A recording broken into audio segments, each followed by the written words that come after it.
There is an enemy that follows you everywhere. You cannot run from it. You cannot hide from it. You cannot block it. Because it lives inside your own head, your mind. Most people think their biggest enemy is failure. Some think it is money. Some think it is bad luck. Some blame other people, but they are wrong. Because before life defeats you, your mind defeats you first. Think about it. How many opportunities died? Not because you were weak, but because you doubted yourself. How many dreams disappeared? Because fear spoke louder than courage. How many times did you lose a battle before it even started? Your mind is powerful. Powerful enough to build you.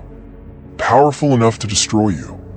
And the scary part, it listens to whatever you repeat. If every day you say, "I'm not good enough. I'm too late. I can't do this," your mind starts believing it. And eventually, belief becomes identity. People do not become what they want. They become what they repeatedly tell themselves. As Henry Ford once said, "Whether you think you can or you think you can't, you're right." Read that again, because your brain is always watching. Psychology calls it confirmation bias. Your mind searches for proof, for what you already believe. If you believe you are weak, your mind finds weakness. If you believe you always fail, your mind finds failure. And suddenly, you are living inside a prison that your own thoughts build. But here is the truth. Thoughts are not facts. Read that again. Thoughts are not facts. Just because your mind says, "Quit," does not mean you should listen. Because your mind loves comfort. Comfort keeps you safe. Comfort says, "Sleep more. Start tomorrow. Stay where you are." But growth lives outside comfort. As David Goggins said, "When you think you're done, you're only at 40%. Your mind wants safety. Your future demands discomfort." That is the war. That is the battle. Not you versus people. You versus you. Every morning, two versions of you wake up. The disciplined warrior and the weak voice. One says, "Get up." The other says, "Later." One says, "Fight." The other says, "Quit." And whichever voice you feed, wins. As Marcus Aurelius said, you have power over your mind, not outside events. Let that sink in. Not outside events.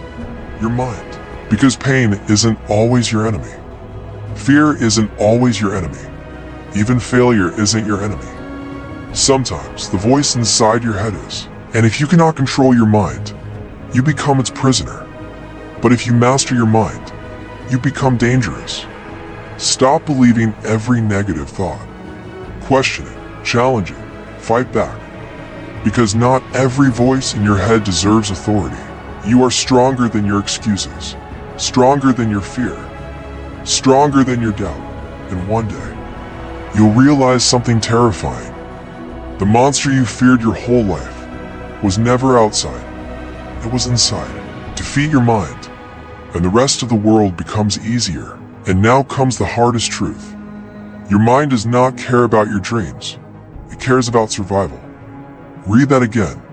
Your mind wants safety, predictability, comfort, because thousands of years ago, comfort kept humans alive. Danger meant death. So, when you try to change your life, when you wake up early, start working harder, begin learning, start training, or chase something bigger, your mind reacts.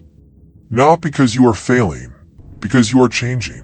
And the brain fears change, because change feels uncertain, and uncertainty feels dangerous. That's psychology. Your brain would rather keep you in a familiar prison than risk an unfamiliar future. Even if that prison is painful, even if that prison is destroying you. Think about that. People stay in bad habits, bad routines, bad environments, bad mindsates, not because they love suffering, because suffering became familiar, and familiar pain feels safer than unfamiliar growth. That is why so many people stay stuck, not because they cannot change, because their mind keeps pulling them backward. And maybe that has happened to you. You decide, This time I'll become disciplined. This time I'll change my life. This time I'll stop quitting. You feel powerful for one day, maybe 1 week, then suddenly, your old habits return. Your old thinking returns. Your old self returns. And you start saying, maybe I'm just not strong enough. No, that is not the truth. You are not weak. You are untrained. There is a difference. Nobody enters a battlefield already strong. Warriors are built, not born.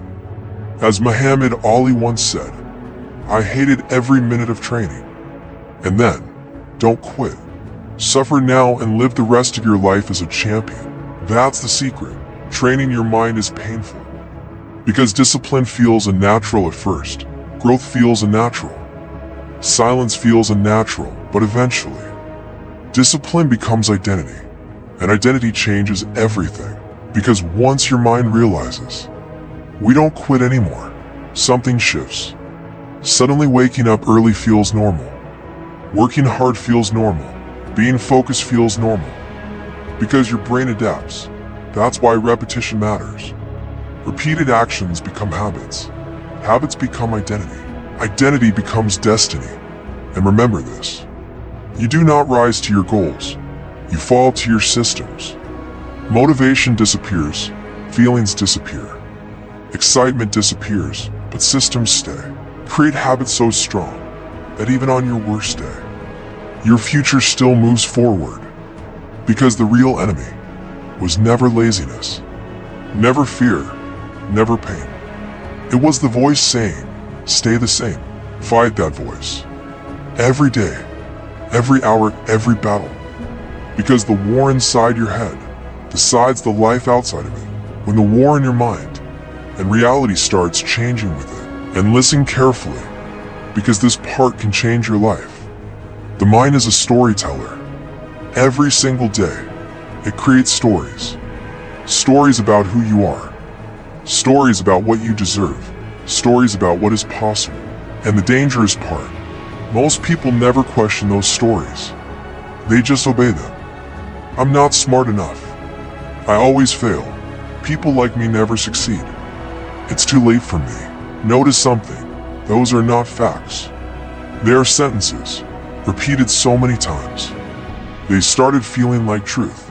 And once a lie repeats long enough, it starts wearing the mask of reality. That's why people stay trapped, not inside cages, inside beliefs. As Carl Jung said, until you make the unconscious conscious, it will direct your life and you will call it fate. Think about that. People call it fate. People call it bad luck. People blame destiny, but many times, they are following invisible patterns they never noticed. Patterns of fear, patterns of procrastination, patterns of self-doubt, patterns of quitting. And patterns become chains. Invisible chains. You cannot see them, but you feel them every time you want to change. Every time you want to grow. Every time you want to become more. That's why awareness is power. Because you cannot defeat what you refuse to see. Look at your thoughts. Watch them, study them, become aware. Because the moment you observe a thought, you stop becoming controlled by it. You become the observer, not the prisoner. And that changes everything. Because now, instead of saying, I am weak, you say, I am having a thought that I am weak. Small difference, massive power. Because thoughts come, thoughts go. But you stay. Storms pass, clouds move, and thoughts do the same. Do not build your identity around temporary emotions. A bad day does not make you a failure. Fear does not make you weak. Pain does not make you broken. It makes you human. Even the strongest warriors fight battles nobody sees. Even leaders doubt themselves. Even legends feel fear. As Nelson Mandela said, I learned that courage was not the absence of fear, but the triumph over it. Read that slowly. Not absence, triumph. Courage is moving while afraid. Discipline is acting while tired.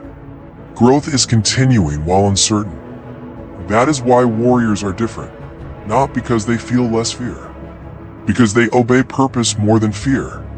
So the next time your mind whispers, "You can't do this," smile, because now you know something it doesn't. You are no longer listening blindly. You are fighting back. You are taking control. And when you control your mind, you stop becoming your own enemy and start becoming your own weapon. And this is where the real war begins.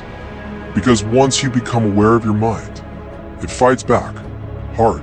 The moment you decide, "I'm changing my life," watch what happens. Suddenly you feel tired. Suddenly you want to quit. Suddenly distractions appear. Suddenly excuses sound intelligent. Strange, right? Not really, because your old self is trying to survive. The version of you built from comfort, the version built from excuses, the version built from fear, does not want to die easily. It will fight for control. That is why change feels painful. Not because growth is wrong, because part of you is being forced to disappear. Read that again. Part of you is dying. The weak habits, the weak mindset, the weak identity, and death, even the death of old habits, feels uncomfortable. That's why people return to old patterns. Not because they want failure, because the old version feels familiar. But listen carefully. Familiar does not mean good. Read that again. Familiar does not mean good. Pain can become familiar. Loneliness can become familiar. Excuses can become familiar. Weakness can become familiar. And if you are not careful, you start calling your prison home. Never do that. Never become comfortable inside a life you secretly hate. As Tony Robbins said, change happens when the pain of staying the same becomes greater than the pain of change. That is the moment everything shifts, because one day, you get tired. Not physically, mentally, emotionally, spiritually. You become tired of your own excuses. Tired of restarting. Tired of promising yourself tomorrow. And suddenly, you reach a breaking point. Not the breaking point that destroys you. The one that wakes you up. The moment you finally say, enough. Enough doubting. Enough hiding. Enough waiting. Enough surviving. Because deep down, you already know something. You know there is more inside you. More strength. More discipline. More greatness. More potential. You feel it, late at night. In quiet moments. In those seconds. When you imagine the person you could become. That version exists, not in fantasy, not in imagination, inside you. But reaching that version requires sacrifice, requires discipline, requires war. Because the person you want to become and the person you are today cannot live in the same body forever. One must take control. So choose. Choose comfort or growth. Choose excuses or discipline. Choose fear or purpose. Because every single day, one version of you gets stronger. The warrior or the weak voice. Feed wisely. Your mind can become your prison or your greatest weapon. The choice has always been yours.